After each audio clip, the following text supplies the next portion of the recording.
দুর্গাপুজো বাঙালির শ্রেষ্ঠ উৎসব। শুধু কি নামেই? বাঙালির শ্রেষ্ঠ উৎসব, কারণ দুর্গাপুজো মানে কত মানুষের মেলবন্ধন, খাওয়া দাওয়া, ঘোরাফেরা।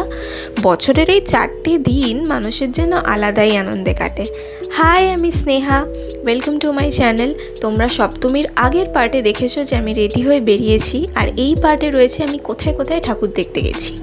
আমরা না সপ্তমীর দিন ডানলপের সাইডের ঠাকুর দেখতে গেছিলাম, আর এইটা ছিল লোল্যান্ডের ঠাকুর। আর লোল্যান্ডের প্যান্ডেলটা তো প্রত্যেক বছর জলের ওপরেই করে, আর ওদের থিমটা প্রত্যেক বছর থাকে অসাধারণ। এবছরও তার অন্যথা হয়নি। আমি যতটুকু বুঝেছি যে এবছরের ওদের থিম ছিল ত্রিপুরার কোনো একটা মন্দির, আর এই যেটা দেখছো এইটা ছিল পুরো পুজোতে আমার সেভিয়ার।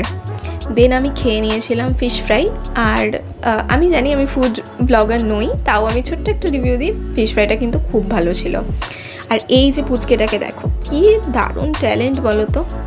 দেন আমরা গেছিলাম নপাড়া দাদাভাই সঙ্গের ঠাকুর দেখতে। এইটা তো প্রত্যেক বছরের জন্য একদমই মিস করা যাবে না, কারণ ওদের থিমটা থাকে অভাবনীয়।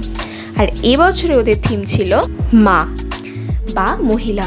আমাদের জীবনে যে কতটা ক্রুশিয়াল রোল প্লে করে তারা, ওদের পুরো থিমটার মাধ্যমে সেটাই দেখানোর চেষ্টা করেছে। আর প্রত্যেকটা কোনায় ছিল সিলিকনের মূর্তির মাধ্যমে আমাদের মাদের রোল আমাদের জীবনে। আর এই ছিল ওখানের মূর্তি, যেটা ভীষণ সুন্দর ছিল। আর কিছুটা এরকম লাইন দিয়ে আমরা ঠাকুরটা দেখতে পেয়েছিলাম। বাড়ি আসার সময় লস্যি খেয়েছিলাম।